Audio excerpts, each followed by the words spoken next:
Attention.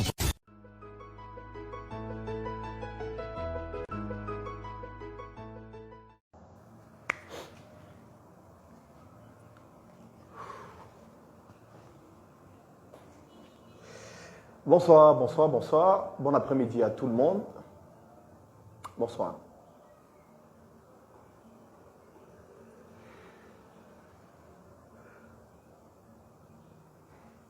Bonsoir, bonsoir à tous.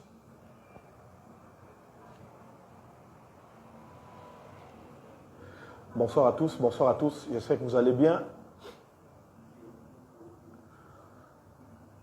Bonsoir à tous, j'espère que vous allez bien. Bonsoir, bonsoir, merci de vous connecter. Merci de vous connecter nombreux. Bon après-midi à tout le monde. Bon après-midi à tous ceux qui suivent ce direct.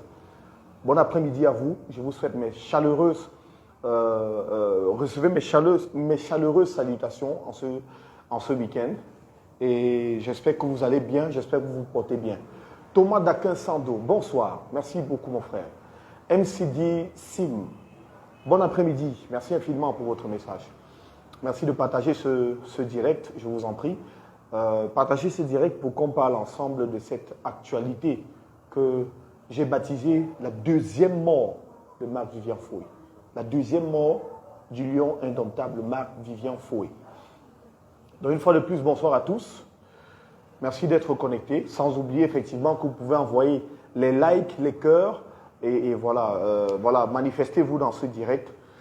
Voilà, pour que nous puissions avoir un direct assez fluide et que nous puissions avoir effectivement un direct assez important cet après-midi. Donc, une fois de plus, bonsoir encore à tous ceux qui sont connectés.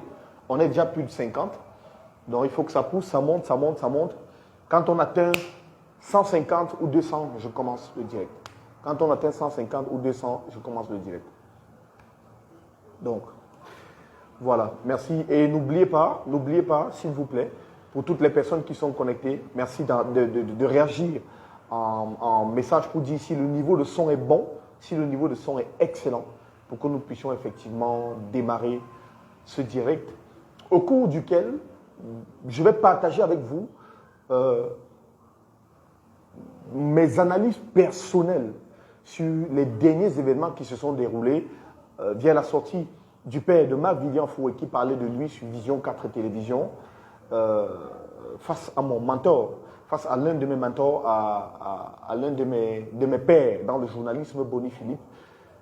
C'est une sortie effectivement que j'ai suivie et certains éléments ont captivé mon attention et je voudrais qu'on partage ensemble ce soir et qu'on analyse la sortie du père de Marc-Vivien Foé. Le timing de la sortie du père de Marc-Vivien Foé, les motivations de cette sortie. Merci beaucoup Thomas Daquin, merci pour le retour, le son est parfait, merci.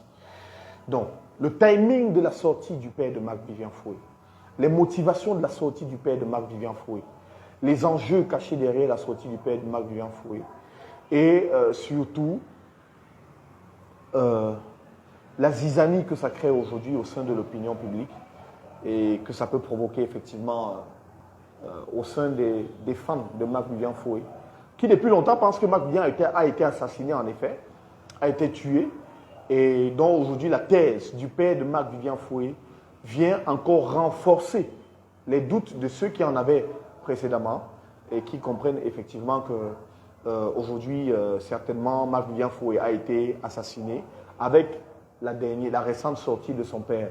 On va analyser tout cela dans ce direct. On va analyser, on va décrypter. Mais, comme je le dis, merci beaucoup. Merci d'envoyer les cœurs. Envoyez beaucoup de cœurs. Envoyez les likes. Et surtout, voilà. Envoyez les cœurs, envoyez les likes pour que nous puissions effectivement commencer ce direct le plus rapidement possible. Quand on atteint 150 dans ce direct, je lance. Quand on atteint 150 dans ce direct, je commence. Merci de partager. Merci, merci, merci de partager. Et aussi de réagir en commentaire et de dire effectivement d'apporter votre contribution. N'hésitez pas à apporter votre contribution dans ce direct. Si vous en avez, n'hésitez pas. Ceux qui me suivent sur cette page savent que je ne bloque jamais les gens. Je ne bloque jamais qui que ce soit. Vous pouvez venir sur ma page m'insulter, dire ce que vous voulez. vous pouvez venir sur ma page. Parce que moi, je considère que chacun a une opinion dans la vie. Chacun a une opinion. Et cette opinion devrait être respectée, même si elle est dans la boue, même si d'aucuns estiment qu'elle est cacaleptique. Il faut respecter les opinions des uns et des autres. C'est aussi ça, la démocratie. Simplement que ça n'arrive pas au mépris, aux insultes, au manque de respect, au manque de considération. Mais vous pouvez dire tout ce que vous voulez, tout sur ma page, en toute liberté. Et moi, je n'ai absolument aucun problème. Je n'ai aucun problème à partir du moment où vous vous exprimez. Je vous donne la possibilité de vous défouler. Défoulez-vous, c'est normal. Chacun connaît sa manière de penser. Chacun connaît son fonctionnement. Et chacun sait également comment il fait pour évoluer. Merci beaucoup, Clovis Ketcha. Merci d'être connecté. Alors, Morel d'Archeville.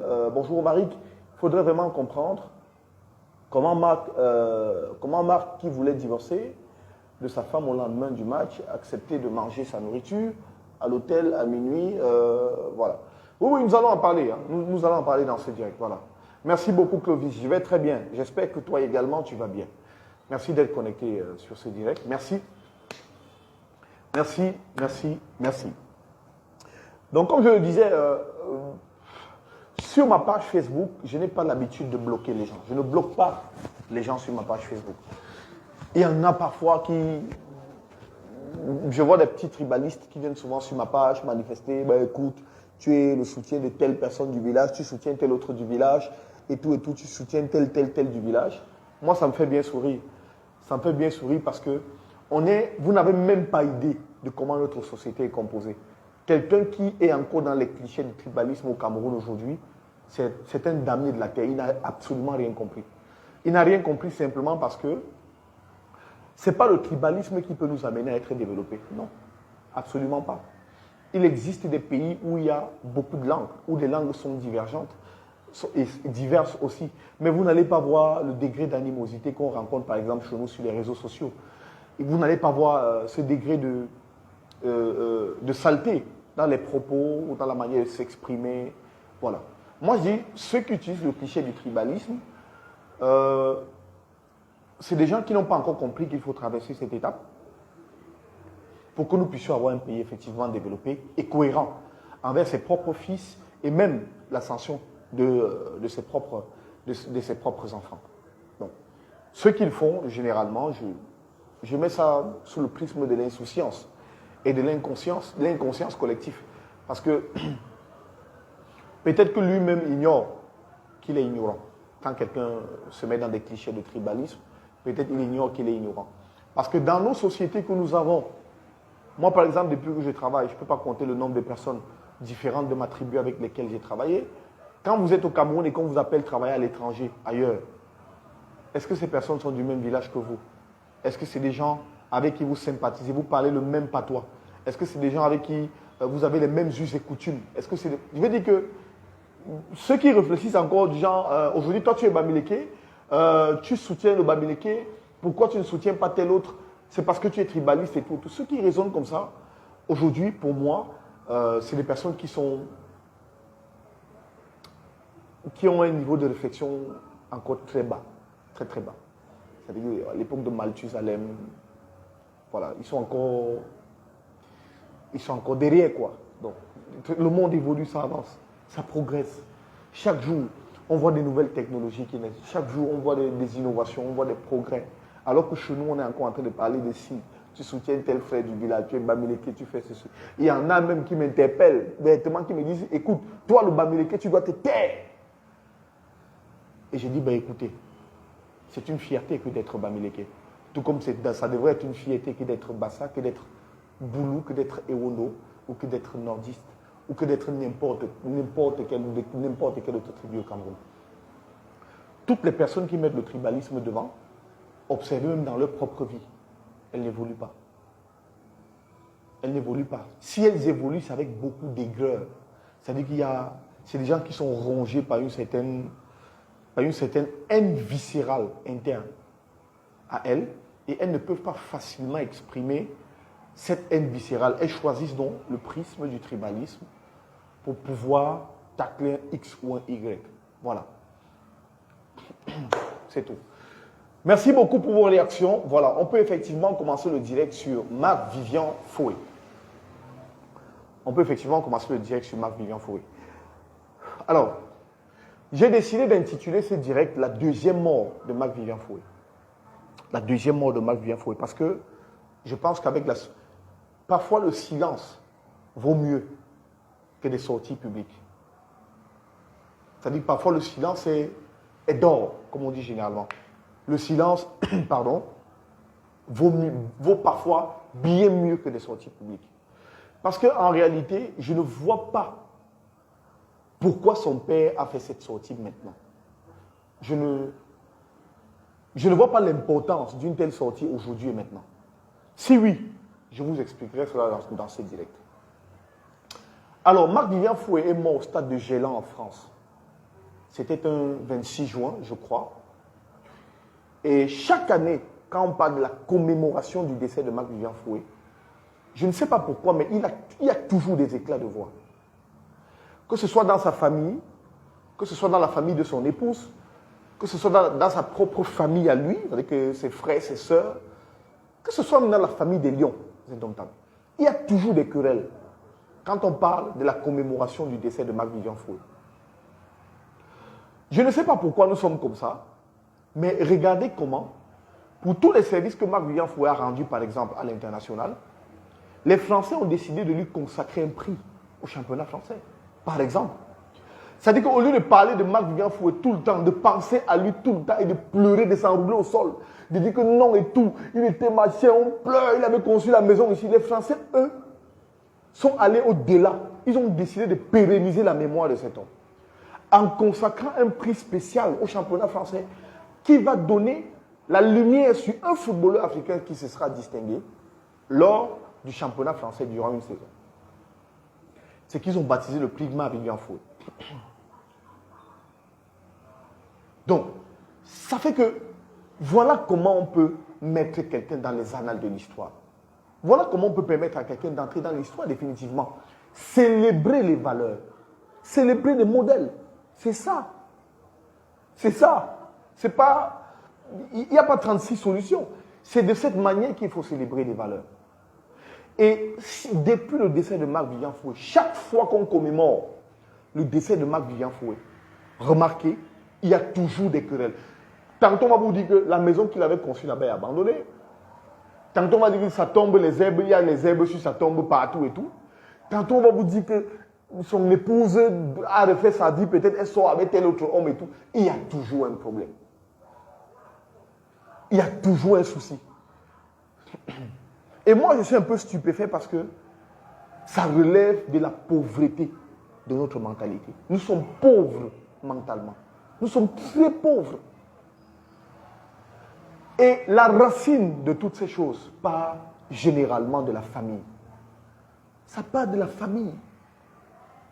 Je ne sais pas qui a dit aux parents, les parents qui suivent ce direct doivent m'excuser, mais je ne sais pas qui a dit aux parents que mettre un enfant au monde et voir cet enfant devenir une célébrité demain, fait que si demain cet enfant n'est plus là, vous avez le droit de vie et de mort sur tout ce qui concerne sa vie. Ce n'est pas possible.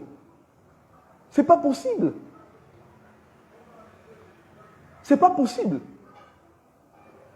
Vous ne pouvez pas mettre un enfant au monde. Marc-Vivian Foé au Cameroun aujourd'hui est un modèle. C'est plus qu'un modèle. C'est un exemple. Marc-Vivian Foé. Marco était un homme déterminé sur le terrain. Il y a encore quelques heures, j'ai regardé le témoignage de Djemba Djemba qui disait, pendant que Marco était au stade, Marco lui disait, écoute gars, je suis fatigué. Il disait, je suis fatigué. Après, quand ils sont entrés au vestiaire, il leur a dit, même s'il faut que quelqu'un laisse sa vie aujourd'hui sur ce stade, nous devons le faire. Il faut que le Cameroun triomphe. Il faut que le Cameroun remporte ce match. Pardon.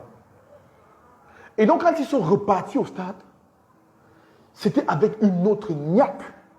C'était avec une autre perception du football. C'était une détermination tout azimut. C'était la force mentale à toute épreuve. Et c'était surtout l'envie de gagner et d'entrer dans l'histoire. Et ça, c'était porté par un leader. Et ce leader s'appelait Marc-Vivian Foé. qui était un modèle dans tout le vestiaire des Lions indomptables du Cameroun, c'est un homme que ses coéquipiers célébraient. Vous êtes un parent, vous avez une valeur comme celle-là.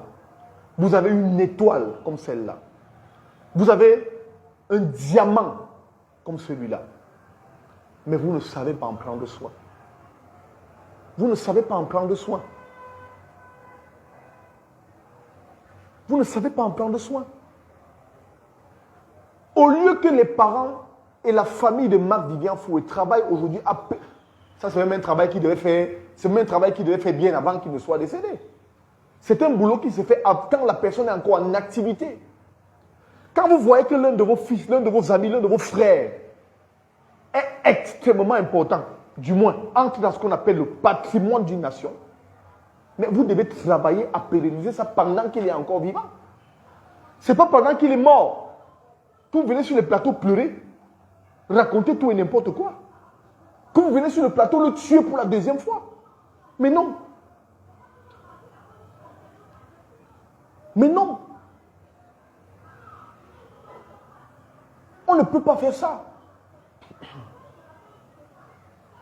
Le timing a été très mal choisi pour la sortie du père de Marc Vivian Foué. C'était un très très mauvais timing. Très très mauvais.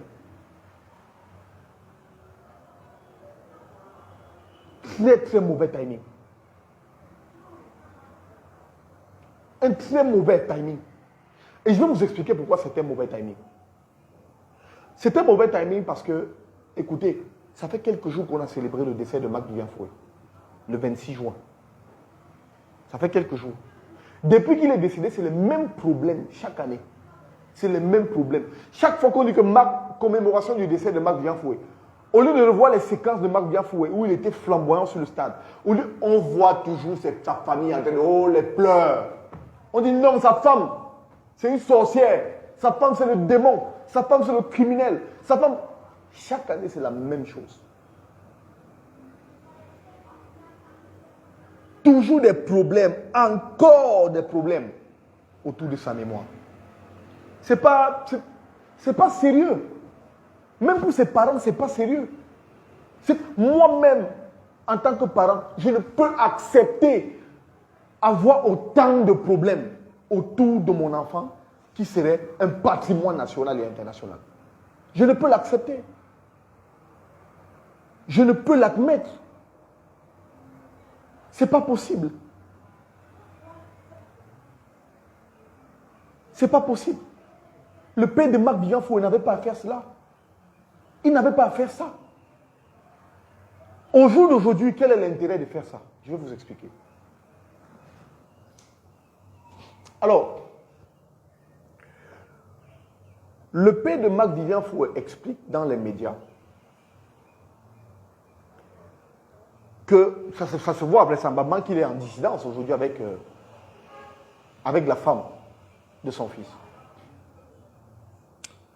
Le père de Marc Vivian Foué va dans les médias, je l'ai écouté dire dans cette interview que c'est lui qui allait doter. C'est lui qui allait doter la femme de Marc Vivian Foué. C'est lui qui va la doter. Mais regardez à quel niveau la réflexion du papa arrive. C'est-à-dire que sa réflexion arrive à un niveau où, personnellement, je trouve que c'est une très grave erreur de sa part. C'est une erreur pas possible.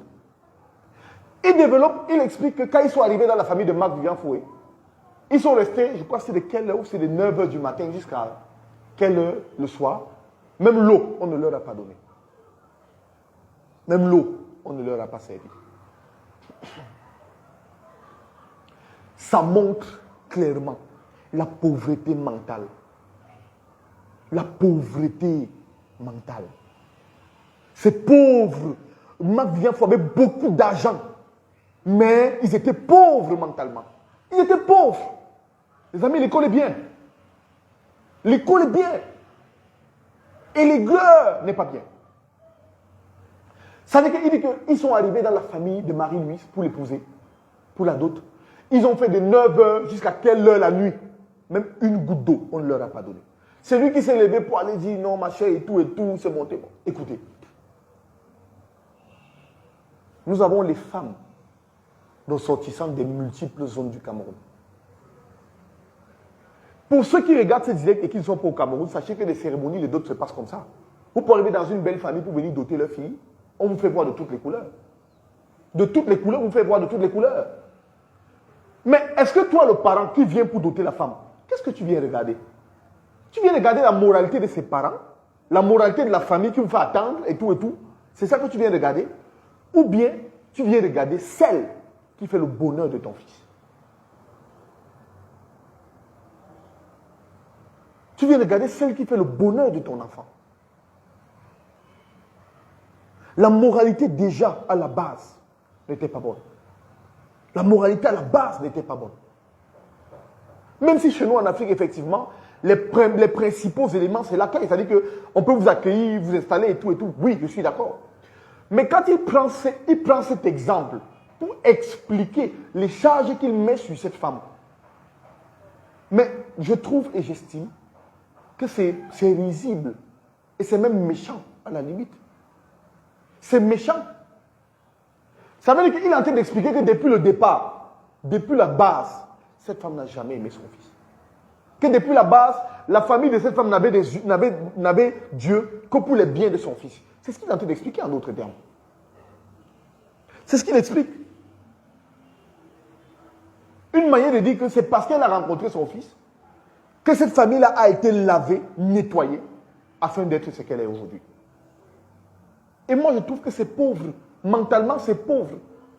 C'est très pauvre. Le papa de Marco n'avait pas arrivé à ces extrêmes. Il n'avait pas arrivé là. Depuis que le célèbre Marc-Vivian Foé est décédé, qui a les nouvelles de son fils? Quel devrait être aujourd'hui le rôle du grand-père, à savoir le père de Marc-Vivian Foé? Est-ce que son rôle ne devait pas être de revenir auprès de ses petits-fils pour leur donner une assise réelle dans leur éducation? Dire les enfants, papa est parti, mais ressaisissez-vous. Ce n'est pas la fin du monde. Sachez qu'aujourd'hui, il n'est plus là. Vous devez valablement le remplacer. Vous devez être ceux qui prennent le bâton de commandement pour tirer cette famille vers le haut. Au lieu de permettre aux enfants d'évoluer, de sortir du noir, parce que son fils a chuté lorsque son père est mort. On disait que son fils se droguait. Il était dans des situations très compliquées. Mais personne ne voulait comprendre. Et aujourd'hui, au lieu qu'on aide ces enfants à évoluer, à célébrer, à salmodier la mémoire de leur père, on est dans des querelles. Marc-Vivian Foé avait un complexe. Le complexe est là, c'est comme ça. Depuis combien d'années, sa femme n'est pas venue enlever les herbes sur sa tombe. Vous pensez que quand on meurt, la chair s'y revient? Vous pensez que quand on meurt, la chair s'y ça revient? Ça ne revient pas. Ça ne revient pas. Quand on meurt, c'est parti pour de bon. C'est parti définitivement. Vous aurez beau claironner, dire tout ce que vous allez dire, le défunt ne reviendra pas. Il a été rappelé dans l'au-delà. Donc il y a des détails sur lesquels on fait des guerres, on fait des querelles. Moi ça, je ne sais pas, mais je ne sais pas si je suis le seul à avoir cette conception de la vie. Mais en réalité, il y a des détails sur lesquels on ne devrait pas s'arrêter. Pas du tout. Quand le papa de Marco dit que Rigobert Song, qui était le meilleur ami de Marco, depuis que Marco est mort, Rigobert Song n'est jamais passé le voir. Lui, le papa de Marco. Mais quels sont les rapports que Marco entretenait avec Rigo? Rigo est obligé d'aller voir le père de Marco après sa mort. Est-ce qu'il est obligé? Bon, il était le meilleur ami de son fils. Son fils est mort, il n'est pas venu. Il a appris que Rigobert Song est tombé gravement malade, il a failli mourir. Est-ce que lui aussi, par élan de sympathie, comme il était le meilleur ami de son fils, est-ce qu'il lui, il a allé vers Rigo pour dire que mon fils, vraiment, je compatis à ce qui t'est arrivé. Que le Seigneur, peut-être, ait permis que tu reviennes. Est-ce qu'il a fait cette démarche? Non. Il se plaint. Il dit que Rigo n'est pas venu vers lui. Mais je peux être ami avec vous. Vous mourrez demain, je ne viens pas voir votre père. Parce que votre père n'est pas mon ami.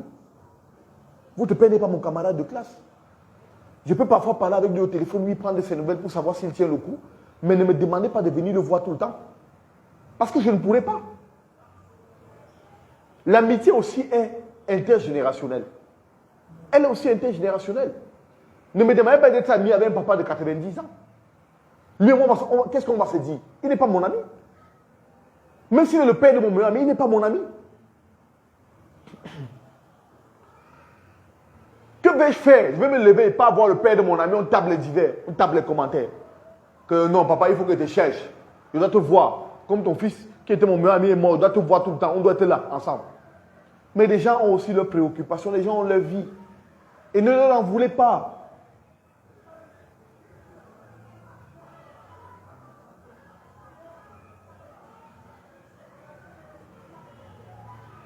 Ne leur en voulez pas. Ne leur en voulez pas. Mais, la réelle chose qui se cache derrière la sortie du père de Marc-Vivien Foué, ma foi, d'après mon analyse, c'est que le papa de Marc-Vivien Foué est peut-être en difficulté aujourd'hui financièrement. Je dis que sa sortie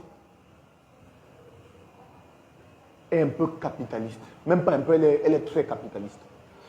C'est la sortie de quelqu'un qui a un peu faim.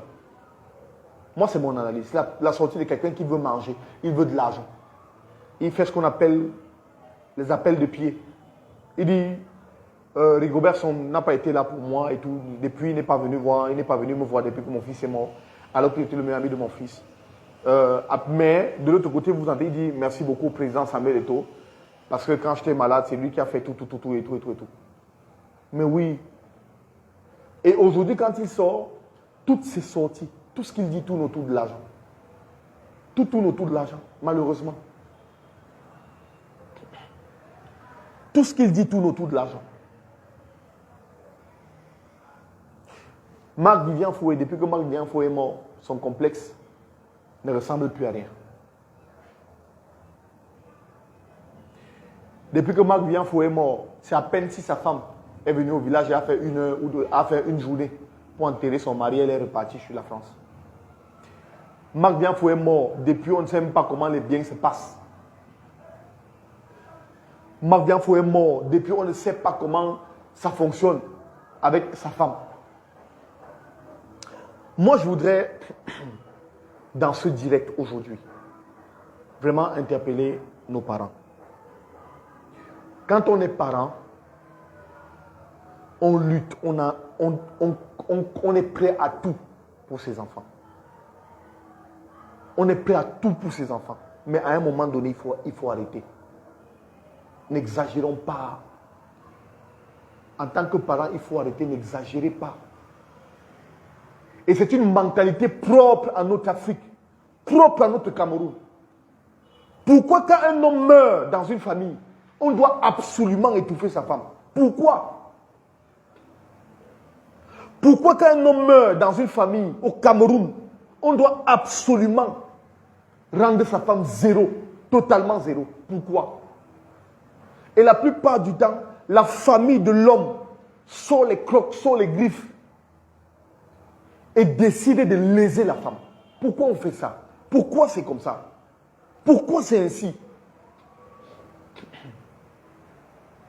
Est-ce que la femme de Marc-Vivien Foué était une opportuniste? Est-ce qu'elle était opportuniste? Est-ce qu'elle n'a pas souffert avec son fils, avec son mari? Est-ce qu'elle n'a pas galéré avec son mari pour avoir cet argent? Mais pourquoi vous estimez que demain, quand elle est dans le bonheur et l'opulence avec son mari, vous allez venir vous mettre au travers de leur chemin? Simplement parce que vous estimez que non, je suis le père, je suis la mère de Marc-Vivien Foué. Pourquoi? Pourquoi? Qui vient faire la même chose dans vos familles? Qui? Vous sortez vous aussi d'une famille. Vous sortez vous aussi d'une famille. Au nom de la masculinité, c'était notre fils. C'était notre enfant. Mais parce que c'était votre enfant, Vous allez léser sa femme. Vous allez regarder sa femme comme quelqu'un qui n'a rien apporté dans sa vie. Vous savez ce que c'est que de vivre seulement 5 ans ou 10 ans sous le même toit avec une femme. Vous connaissez ce que les femmes endurent dans les ménages. Vous connaissez l'apport, le soutien que ces femmes ont pour ces hommes. Elles supportent parfois les choses les plus terribles juste pour sauver la face. Juste pour que vos fils, que vous célébrez, qui vont travailler pour avoir de l'argent, viennent vous donner un peu d'argent, vous êtes prêts à vendre les enfants des autres. Ce n'est pas comme ça que ça fonctionne. Ce n'est pas comme ça. Une femme qui a connu Marc Vivian Foué en tant que première, jusqu'à ce qu'il devienne footballeur international, mondialement reconnu. Aujourd'hui, Marc Vivian Foué meurt, son père monte à l'antenne que sa femme l'a assassiné. Sa femme l'a tué. Mais attendez, ils sont sérieux. Ils sont sérieux.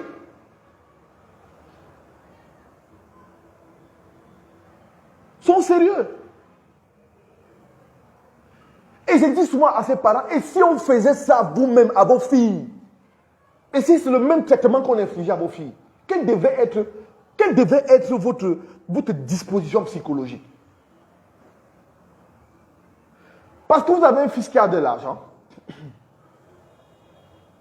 Vous avez un fils qui a de l'argent,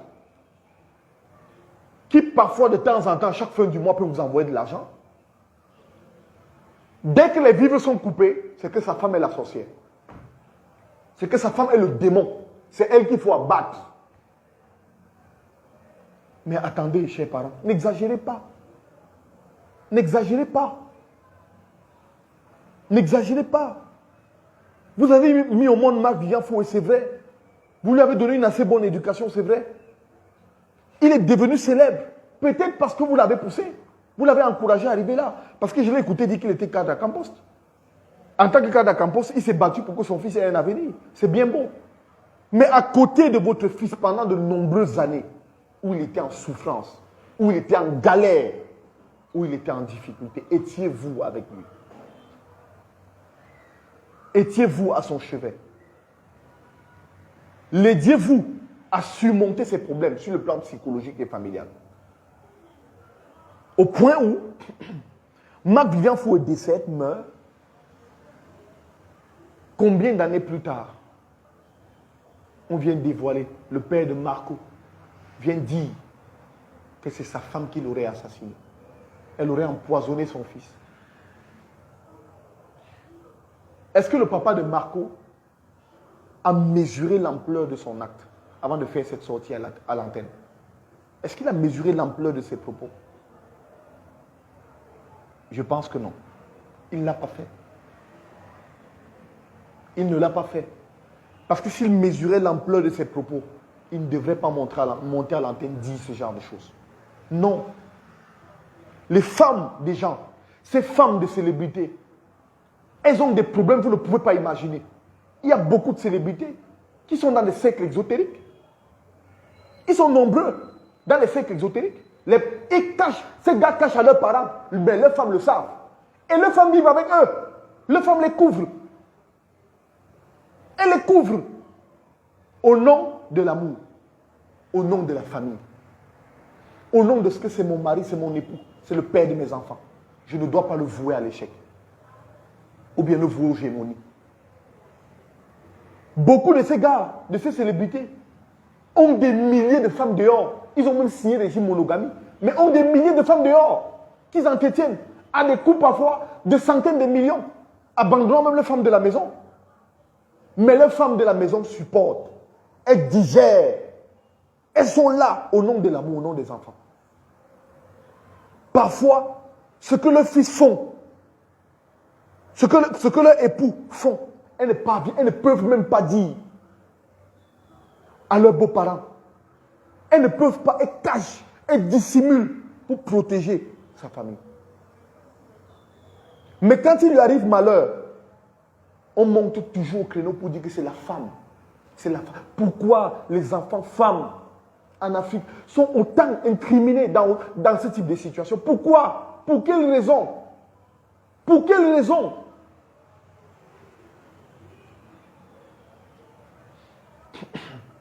Pour quelle raison? Que oh, c'est elle qui a empoisonné Marc Vivian Fouet. C'est elle qui aurait empoisonné Marc Vivian Fouet.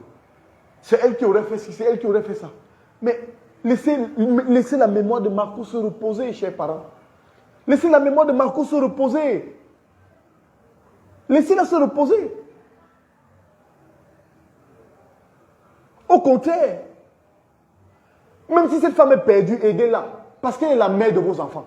Elle est la mère de vos enfants. Et une autre chose qui m'impressionne. Voilà une femme qui a connu Marc Vivian Fouet en classe de première à Yaoundé.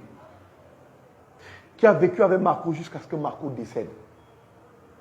Qui a fait des enfants à Marc Vivian Fouet. Marc Vivian Fouet meurt. Regardez comment sa belle famille parlait d'elle à la télé. Regardez comment sa belle famille parlait d'elle à la télé combien d'années après le décès de son mari. Regardez de quelle souillure est-ce qu'on la couvre en pleine antenne sur les réseaux sociaux. Regardez vous-même. Regardez. Observez. Une femme qui a donné sa vie pour un homme. Une femme qui a donné sa vie pour un ménage, pour un foyer. Aujourd'hui, c'est elle qu'on présente comme celle qui a assassiné son mari. Je suis d'accord qu'on la présente comme celle qui a assassiné son époux. Je suis d'accord. Elle est criminelle. C'est une femme assassine. C'est une femme qui assassine son épouse, son époux. Elle assassine son mari. Je suis d'accord. Mais où sont les preuves? Où sont les preuves? Où sont les preuves?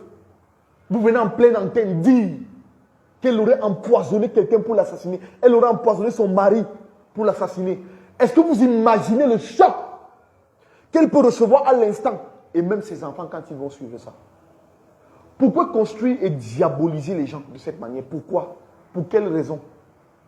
Pourquoi?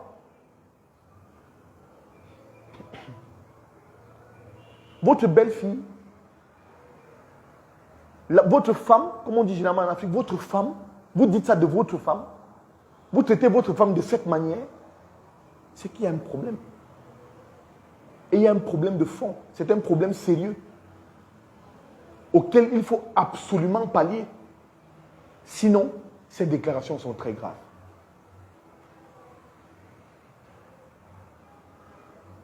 Ces déclarations sont très, très graves. Très, hyper graves. Et cette femme est d'un calme.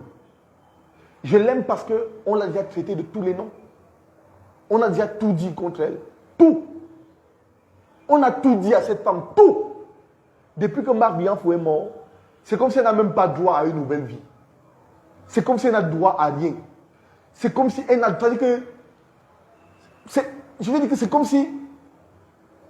C'est comme si elle n'a jamais rien apporté dans la vie de Marco. Jamais. Si oui, peut-être que le malheur, c'est comme ça qu'on la présente aux yeux du public. Ce n'est pas digne d'une famille africaine. Ce n'est pas digne. Même pas un peu. C'est indigne.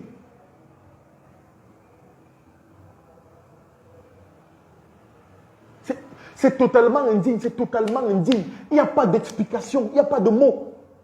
Il n'y a pas de mots. Il n'y a aucun mot pour expliquer ça. Aucun. Moi, je mets ça dans la catégorie de la méchanceté. C'est criminel, c'est méchant de faire ça à la femme de votre fils. Héros national et international. Pour qui elle s'est sacrifiée. Elle a donné sa vie. Vous n'avez pas le droit de la traiter de cette manière. C'est impossible. Vous n'avez pas ce droit.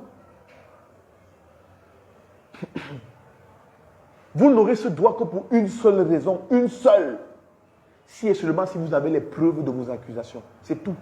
Si vous avez les preuves qu'elle a effectivement empoisonné Marc Vivian Fouet et ça a entraîné sa mort, là oui, on vous donne pleinement raison. Mais dans le cas contraire, comme le professeur Baïbek dit souvent, vous devez vous taire. Vous devez vous taire. Et vous taire à jamais. À jamais. Et parfois, mettez-vous à la place des enfants, des autres. Si c'est à vos enfants qu'on faisait ça, si c'est à vos propres enfants qu'on faisait ce type de choses, serez-vous à même de tenir? Serez-vous à même de faire ce même type de sortie pour expliquer pourquoi on est en train de vilipender autant vos enfants? Ça ne se fait pas. En Afrique, on dit que quand tu épouses une femme, tu as épousé une famille. Est-ce que quand le père de Marco fait ses sorties, il pense à la famille de la femme de Marco?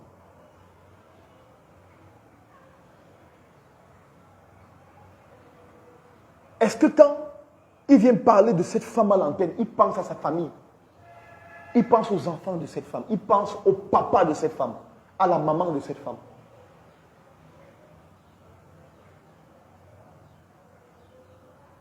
Est-ce qu'il pense à ça? Et demain, quand le karma va se produire dans sa propre vie, dans sa famille, il va crier au scandale. Il va crier au scandale que non. Tu ne peux pas être un père, tu dis que tu as fabriqué ton fils. Mais si tu fabriques ton fils, épouse-le. Épouse-le. C'est-à-dire que marie le, file le fabriquer, tu l'épouses, tu le mets chez toi, tu le sodomises, il devient ta femme. Ne fais pas qu'il épouse une autre femme, non. Parce que s'il épouse une autre femme, acceptez de marcher comme il vit avec sa femme. Acceptez ça. Et c'est le malheur chez nous en Afrique. C'est le malheur. Et pour moi, aujourd'hui, je peux dire aujourd'hui que le véritable problème dans cette affaire, c'est Marc-Vivien Fourré lui-même. C'est lui, ce n'est pas deux personnes.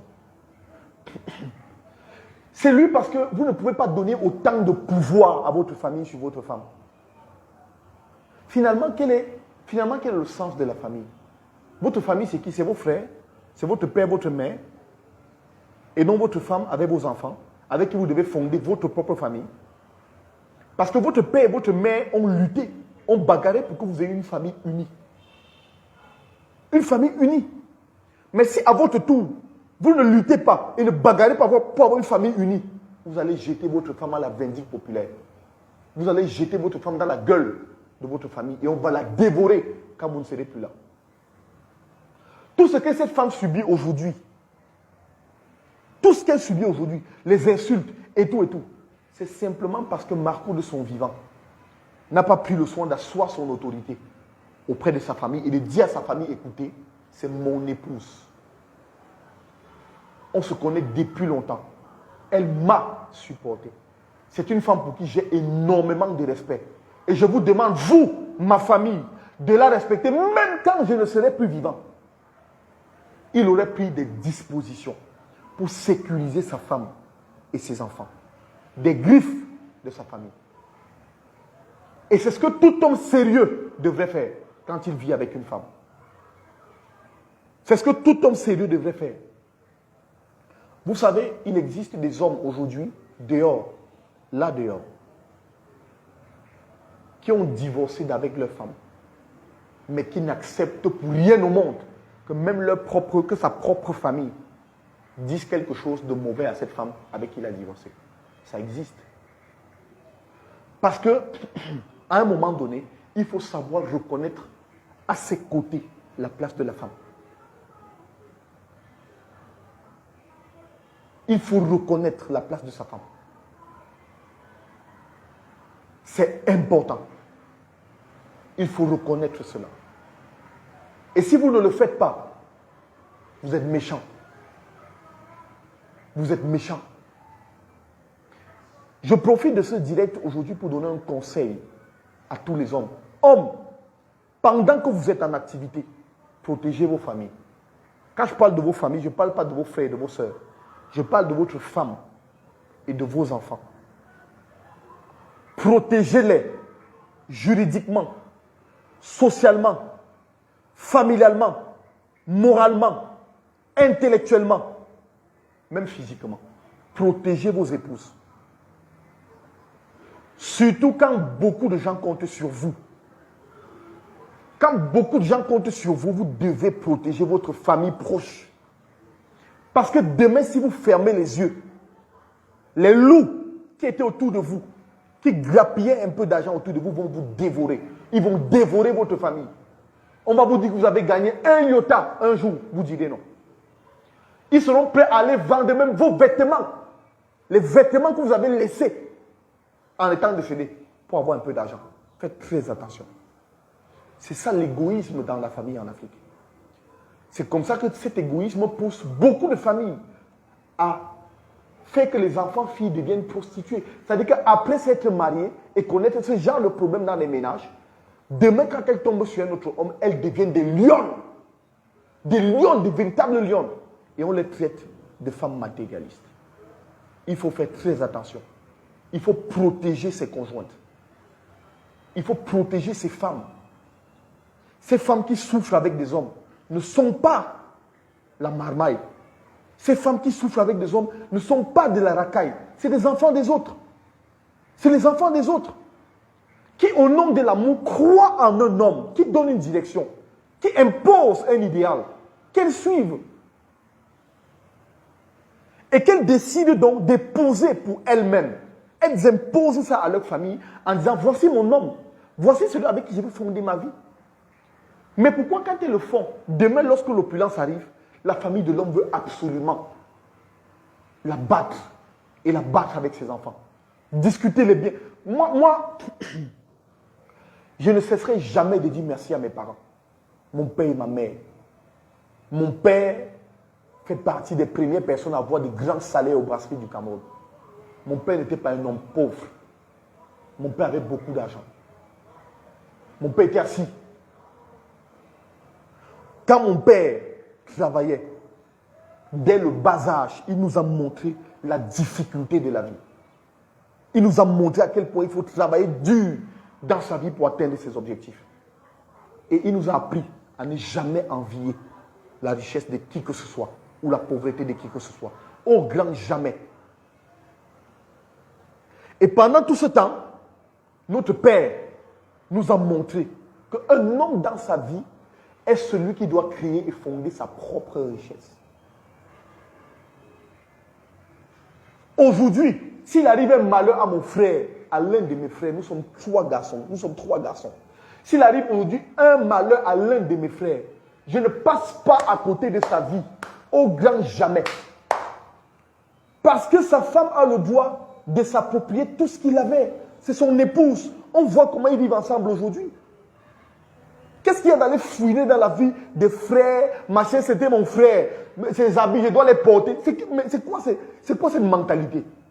Sa maison qu'il a construite, il faut absolument que je la prenne. On doit récupérer ça à sa femme. Sa femme a fait ceci et tout et tout. Non. Non. Non. Laissez les familles vivre leur vie. Laissez-les vivre leur vie. Laissez-les vivre leur vie. Laissez-les vivre leur vie. Il y a d'autres hommes, ils sont pauvres. Dès que la richesse arrive un peu, ils commencent à montrer leur vrai griffe à leurs femmes. Ils cherchent les femmes dehors partout. Il épouse une autre femme sans que sa femme de la maison ne soit au courant. Demain, quand sa femme de la maison devient rebelle, on dit que non, elle n'a jamais été une bonne femme depuis le départ. Alors que c'est elle qui a souffert avec lui pour qu'il soit dans l'opulence. Donc, nos parents nous ont appris, nous, à chercher avec nos propres forces, à chercher avec nos propres moyens, et à ne même pas regarder ou alors envier ce que notre frère du même sang peut avoir, ou bien peut avoir laissé. Chez nous, ça n'existe pas. Quand vous êtes une femme, vous êtes mariée, chez nous, personne ne viendra jamais s'ingérer dans vos affaires de couple. Personne. Idem pour un homme. Et c'est ce que tout le monde devrait cultiver. Travaillez à bâtir vos familles. Travaillez à cultiver une mentalité de ne pas envier ce que votre frère fait ou bien ce que votre fils a. C'est pas bon. Et tout ça, c'est parce que le papa de Marco se retrouve aujourd'hui peut-être en retraite. Pas peut-être, il est certainement en retraite. Et vous savez, la retraite est l'une des choses les plus fatales pour un homme. C'est compliqué. C'est très difficile d'aller en retraite et de pouvoir tenir. C'est difficile. La retraite n'est pas évidente. S'il est parti en retraite et qu'auparavant, il avait peut-être 500 000 ou 1 million 500 000 francs que son fils lui donnait tous les mois pour tenir, en plus de son salaire, tout ce qu'il avait quand il était en activité. Vous pensez qu'il peut tenir après avoir appris que son fils soit décédé? Il ne peut pas tenir. Si son fils décède et que demain il est en retraite, il n'a plus le même salaire qu'il avait hier. Peut-être en retraite aujourd'hui, il a peut-être 200 ou 300 000 francs, ou bien 200 000 francs qu'il touche. Ou bien même 150 000 francs qu'il touche tous les mois en retraite. Quelqu'un partir sur ce train de vie et se retrouver là où il est aujourd'hui, vous pensez qu'il peut tenir? Il ne peut pas tenir. Deux choses peuvent le guetter. Soit l'AVC ou la mort. Soit l'AVC ou la mort. Parce que les sources de financement sont finies. Les sources de financement ont tari. Et j'ai fait une vidéo sur cette page où je parlais aux fonctionnaires. Je disais que chez les fonctionnaires, même quand vous êtes en fonction, dans votre fonction publique, tâchez de créer des activités parallèles. C'est pour éviter ce type de sortie à la retraite.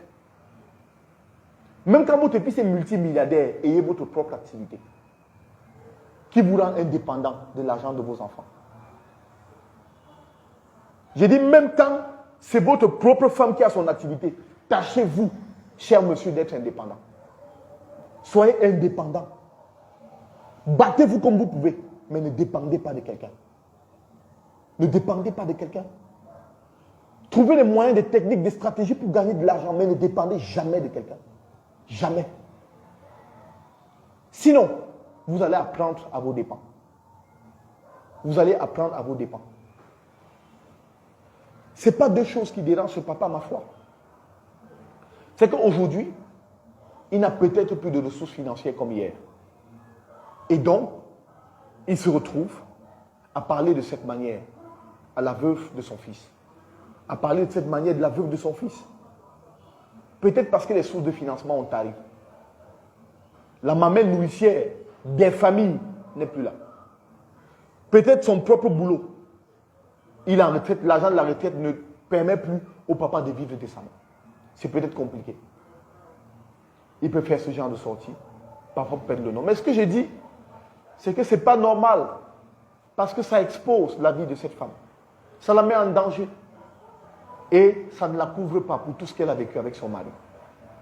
Ça ne sert à rien de la présenter comme une criminelle. Alors qu'il n'y a pas de preuves factuelles qui prouvent et qui démontrent effectivement qu'elle en est une.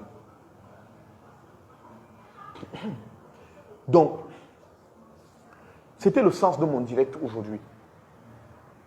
Le sens de mon direct aujourd'hui était de dire que, avec cette autre sortie du père de Marc-Vivien Foé, il a donné une deuxième mort à son fils.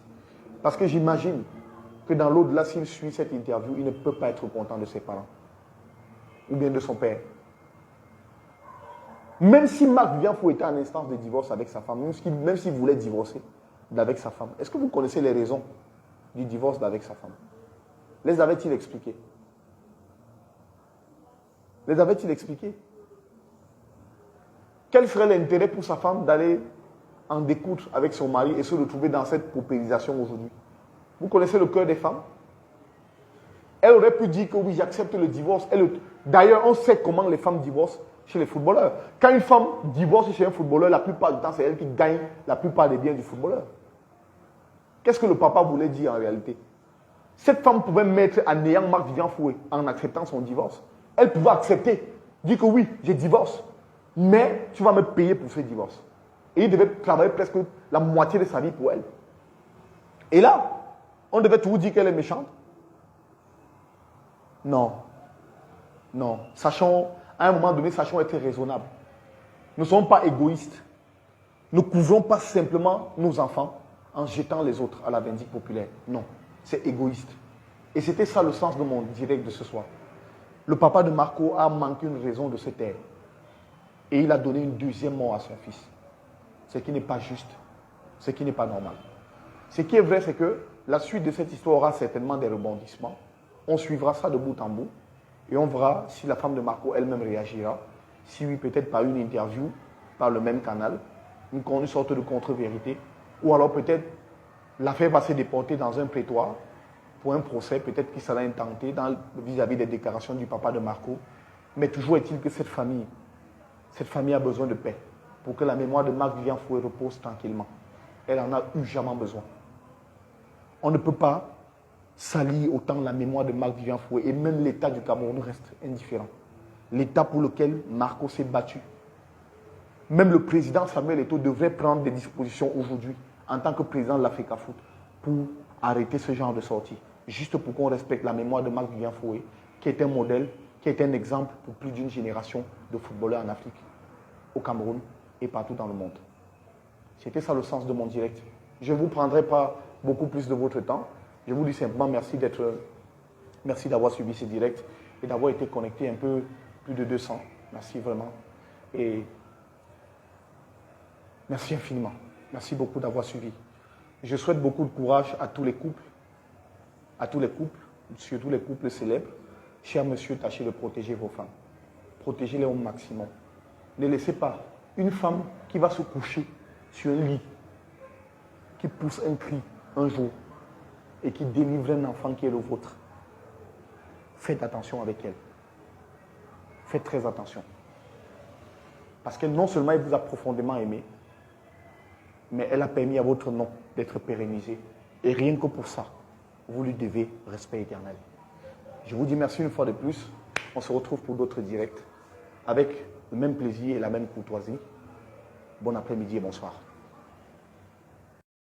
Merci d'avoir regardé cette vidéo avec nous. N'oubliez pas de faire un tour sur notre page, de vous abonner et de cliquer sur la cloche de notification. À la prochaine pour un autre numéro.